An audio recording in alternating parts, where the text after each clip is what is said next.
I do. I love it. Okay, our race winner for tonight's 55th annual Coke Zero 400 is Jimmie Johnson.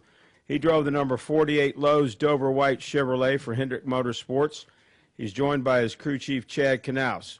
Jimmie becomes the first driver since NASCAR Hall of Famer Bobby Allison in 1982 to sweep the Daytona 500 and the Coke Zero 400 in the same season. This is Jimmie's 64th career NASCAR Sprint Cup Series victory. His fourth win in 2013 ties him with Matt Kenseth. He has a 49-point lead over Clint Boyer in the championship point standings. Jimmie, you were extremely dominant tonight. You led 94 laps. Is this one of your more overall best performances, you think, particularly at a restrictor plate track? Yeah, I have to think so. Been in some very close battles at the end and have surged by to win. But, you know, from a lap sled standpoint, this has to be the most dominant performance we've had on a plate track. And truthfully, I think that this Gen 6 car and the style of drafting required to be successful in this car fits my style a lot more. It's a lot like the Gen 4 car that we had. You know, that Gen 5 and the tandem racing, although we did win at Talladega, you know, we just didn't make it to the end of a lot of races for whatever reason. So this style of racing and track position being as important as it is, and racing every lap, I don't know if it's something with the air and the draft that works better for me, or just being in the rhythm and racing so hard each and every lap that it makes a big difference. But you know, we've had a chance to win every plate race this year, and we got 2 of the 3. But Talladega, going into the white flag lap, I felt like we were in a great position and came home with the top 5 or something. So, been a very, very strong year on plate track for us. And Chad, talk about, you got here Thursday and shook the car down, practice, etc., qualified. Did you know going in the race tonight that you were going to be this good? We thought we were, for sure, Kerry. We didn't know exactly what was going to happen. We came down here with the mindset that we were going to do very similar to what we did for preparation for the Daytona 500 and just run single-car runs. And as the chance of weather started to increase for Friday, we felt like that in that first practice session we needed to go out there and try to post a lap just in case the weather did come in, so we would get a good solid starting spot. And it was evident right out of the box that the Lowe's SS was fast, and we got into the draft, and Jimmie was able to work and maneuver through the draft really, really well. He had some small concerns, and we were able to work on those. And we just ran that first practice session, and the car was good. We were really excited about it, looking forward to getting into the race. We qualified much better than what I had actually anticipated. We were in a full-on race mode, and to qualify 8th with that package, I think it speaks a lot for the Hendrick engine package that we've got and the engineering package that we've got at Hendrick Motorsports. We'll take questions now for Jimmie or Chad. Ed had a question, and then we'll go back to my man George Diaz. Ed Hinton, ESPN.com. Jimmie, as masterful a plate performances as you've had, it looked, when you took off on that restart with 28 to go, it was almost like this guy's in a zone. I mean, nothing's going to stop him. You know, the old baseball, football player line. And also, I know you never know in a plate race, but that had to be as close as a driver can come to knowing you're going to win this thing tonight. Yeah, I mean, I felt like, based on past history, the 20 was going to be the car to worry about. And he had some troubles there late in the race. We saw him down on the inside of the front stretch. The 14, we were behind him after that green flag. Let's see, a lot of guys pitted. We didn't. Caution came out. Lined up behind him, and he was waving me by. So I knew he was saving his stuff, and I assumed he had a fast car, and I definitely know he's one heck of a plate racer. So with that being said, when he and the 29 were there at the end, I didn't have a lot of time around him in the race, so I didn't know what they had. And they both were really, really strong. I think that you know, they preserved their cars, and they were sitting on some bullets. I mean, they're both really quick. And as we, you know, I had to manage the 29 at one point on one of the restarts, and then I was feeling much better about it. And then the 14 was behind me. And again, I just didn't have much experience with him tonight, so I didn't know what he was going to have.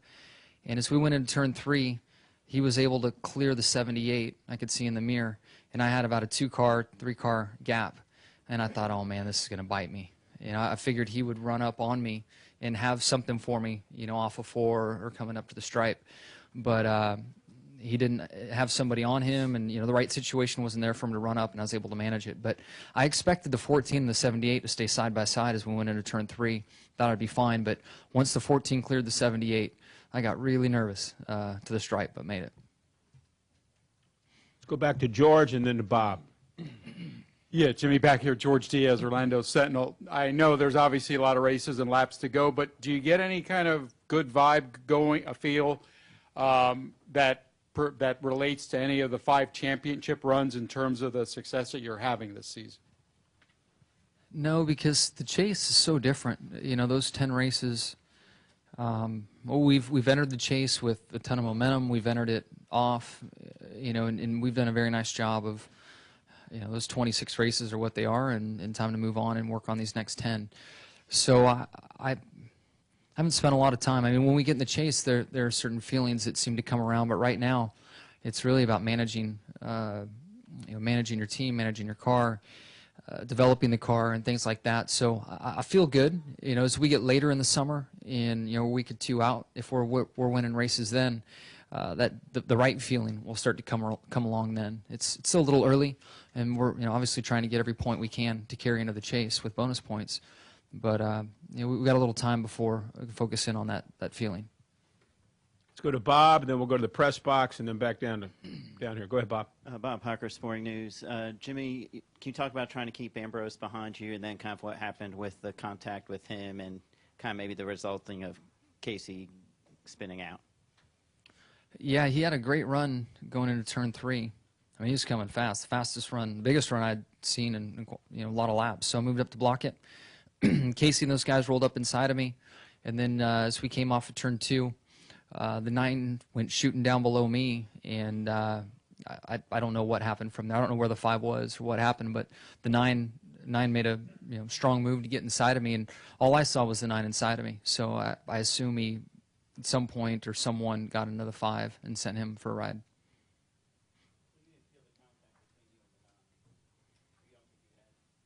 There was no contact. I didn't feel anything there. Let's go to the press box. Jeff Gluck from USA Today. Jimmy, these races are supposed to be roulette wheel, lottery, crapshoot, but you guys won both of them, and you did so pretty dominating fashion tonight. Given that these are supposed to be, kind of the random nature, and you guys made it look easy, what kind of message does that send, do you think, to the rest of the competitors? Well, I mean, I think that what we've done over the course of the year in leading the points, like we have with a big margin, probably sends the biggest message that we're buttoned up and ready and in a good position to win a 6th championship. But there's a lot that can take place between now and Homestead. So, people read into it. They look at how you perform week in and week out. And based on tonight's performance, we'll have a great race car going to Talladega. But there's only one plate race in the final 10. So tonight's statement doesn't send the strongest message. It's really what we do on a mile and a half racetrack. There are more mile and a half racetracks than any other on throughout the chase. So that's the message we want to send in the area that we really need to be buttoned up on. Any other questions in the press box? No questions. All right, come back downstairs. Stan over here to the left, and then the gentleman behind him. Stan Creekmore with RPM tonight. This is actually for both of you, Jimmie and Chad. At any time prior to the race, did you think about the fact that winning this would put you in the same position as Bobby Allison?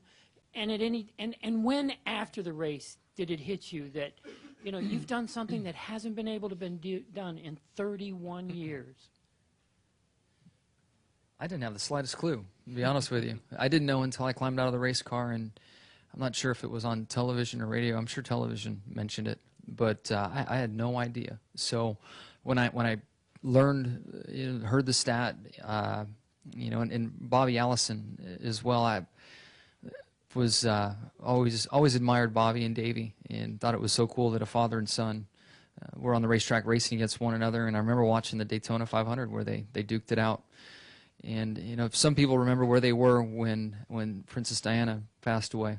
I know where I was standing, where I was working. I was working in an engine shop in Santee, California, when I heard on the radio that Davey had crashed in the helicopter. And then I also know where I was when I heard that Bobby had his crash at Pocono. Those two, I really liked that whole father-son aspect. I had a great relationship with my dad growing up from a racing standpoint and going to the local tracks, and my dad was the guy that I looked at. And we'd go out in the desert and ride, and he would teach me things and teach me how to drive a car. So there was that connection that I had, and I thought, man, it'd be cool to race against your dad. So I never had that chance, that opportunity, but it helped me build a fondness for both of them, and to do anything that Bobby's done is really, really special. I had heard about it for sure, and I was really looking forward to getting out there tonight. I knew we had a good race car, and it's not just that one scenario, which it's amazing to be able to be associated with that. But the thing that I'm proudest of is just the simple fact that as we achieve these milestones, to have our team and our driver Jimmie Johnson be compared to the likes of Bobby Allison and Darrell Waltrip and Dale Earnhardt Sr. and Richard Petty, I'm just extremely proud of that. And it's something I think that this whole team needs to appreciate. I can remember when we started this team, we didn't have anything. We hadn't won a race. We hadn't led a lap. We hadn't done anything. And the first thing that we did was come down here for the Daytona 500, and we sat on the pole. And for us to be able to achieve these milestones is pretty special.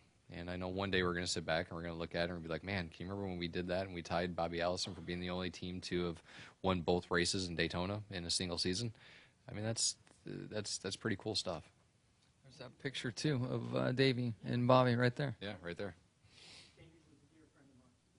Go ahead, young man. David Morgan, MotorRacingDigest.com. How big is it to get this win, kind of tie Matt Kenseth with 4 wins on the season, kind of momentum from the last couple of weeks have kind of been down? Yeah, I mean, every point counts, without a doubt. Clearly locking in, I think 3 wins locked us into the chase.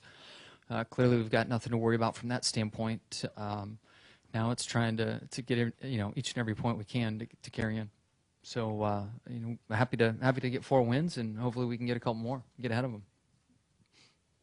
Let's go over here to Greg and then to Nate. Greg Engel, Examiner.com. Congrats on the win. Thank you. I just want to know what the deal was with the hats. Was that something planned, or was it like just a spur of the moment thing? Or I looked out and all my crew guys had their hats rolled up, so I rolled mine up and they thought it was great. So I came out of the car with it and then started to second guess myself as it was going on, and I can hear my wife's voice in my head. She's not here this weekend, so I could hear her voice telling me to put my bill and my hat back down. So I did. No, I there's a couple guys that have done it in the past, and they like to do it with the sprint hat because it's a sprint on the bottom, and I really don't know what it's about. At first I thought it was a West Coast thing, but the guy that I looked at had it up was an East Coast guy, so I don't know what it is. But he did come from a motocross background, so maybe it's a moto thing. Yep, going back to my moto roots. Nate? Nate Ryan, USA Today Sports. Jimmie, I don't know if you touched on this, but the second to last restart where it appeared like you went to the outside, and then it looked like for a minute that Casey was going to get the lead, and then he had the crash, and it's up the final restart. But did you what happened there? Was that something where you thought the outside was going to be the better lane, and it didn't work out? Were you worried that it might slip away if you didn't get that last caution to get it restacked? Yeah, I throughout the race was able to move up in front of whatever lane was advancing, and they would. And I could stall them out and maintain position. I mean, I did it, 30, 40 times throughout the course of the race. So the 9 had a huge run coming, and I felt like I needed to defend it. Moved up there to defend it, and I didn't advance. He didn't push me off like I expected to, and the 5 rolled up. So I certainly had some concerns there. we had a great car. I feel like it's been a very interesting race from there, but the thought of making the wrong move did go through my mind down the front stretch, and then once we got to the back stretch, chaos kind of broke out from there. Any additional questions? Right here, Ms. Crandall, and then to Dwight. Kelly Crandall from Speedway Media. Jimmie, for years, you came down here, especially last year when you wrecked in both races, and said, I hate plate racing. And then this year, you have 2 wins and a 5th at Talladega. How good does that feel now, and mentally, and just how proud of you are of that performance? Yeah, it's hard to say I hate plate racing right now with these wins. It's just, I think the Gen 5 car and the style of drafting that took place there, I just didn't match up well with it. Just didn't do a good job. And this car, the style of drafting fits well with me, and has made a huge difference. And real quick after that, Chad talked about hitting milestones. This is 64 career wins for you now. And I know you don't like to talk about your place in the sport, but everybody talks about Jeff getting to 100 wins. It's dangling out there. It's getting closer for you now, and you still have a long career ahead of you. Is that something that you're going to start looking at soon, and is that something you want to reach? Well, yeah, I'd love to reach it. I just haven't put any number out there in my head. That's just not how I've been raised as a driver or racer, regardless if it was bikes or trucks, and now where I am today. Very proud of the number. Can't believe I'm there. I feel like I have a lot of years ahead of myself inside the race car, and I know I'll be in great equipment, and those opportunities will be there. I certainly hope to get there, but I usually don't look that far ahead. It's kind of on to next week, and I hope to win again, and we'll see where everything tallies up. But I've been given an amazing opportunity at Hendrick Motorsports, and I want to take full advantage of that. And of course I want to. Will it happen? I have no clue, but I'm certainly going to try hard for it. Dwight, do you have a question? Dwight from RaceTech.com. For Jimmie and Chad, I know you have a lot of contact with fans and doing Q&As with fans. And do fans ever ask you, how do you guys win so often? And what do you tell them if they do ask you that? I don't know. I did an event today with a bunch of kids out in Daytona, USA, and I'm not sure I got that exact question, but and I know you all get tired of hearing it week in and week out, but it's about the team. I mean, it's people. People make the difference. All 400 cars and the Stewart-Haas cars, we all have the same stuff. We all have access to the same things. It's what the people do with it. And Chad and I have had a relationship since the first time we drank beer in my backyard throwing horseshoes. That we was just something there that worked, and it was the start of many good things to come. And the relationships, the people make the difference, and those relationships are key. And every driver says it. I know you all get tired of hearing about it, but it really, that's where the magic lies. It's really where it's at.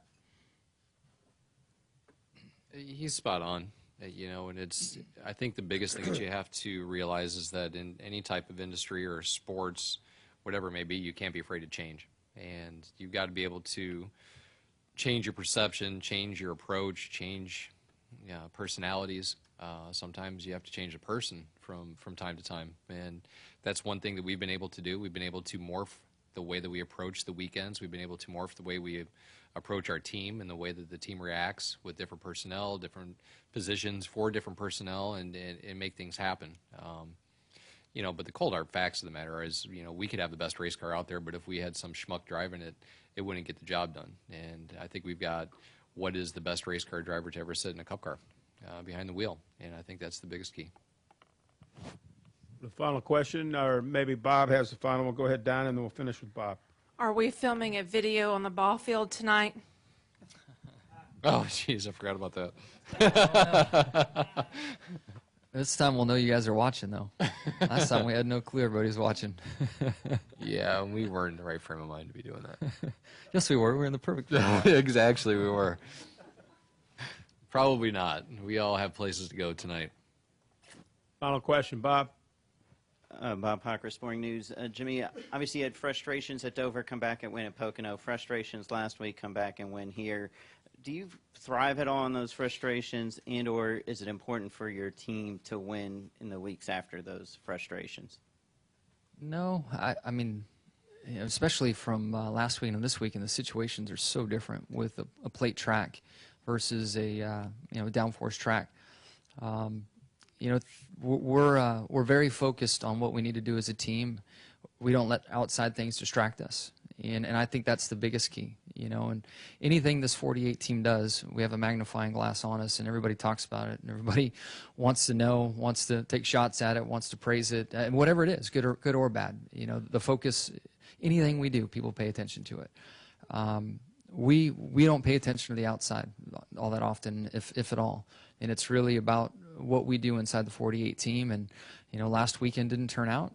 Every race team in the garage area leaves the track with coulda, woulda, shouldas, and we've had a couple of those. But we don't let it linger. We don't let it last. We dig in and we go to work, and we come back to the racetrack and do the best job we can. And there's more in that than there is us having a statement or something to prove because something got away from us the week before. It's more about the team, and we know what we're capable of when we go out and do our jobs. Congratulations to you guys. The number 48 Lowe's Dover White Chevrolet, Jimmie Johnson, Crew Chief Chad Knaus, Mr. Hendrick, congratulations, and enjoy this victory. Cool. Thank you. Thanks, Kerry. All right, we're clear now. We're clear in the media center.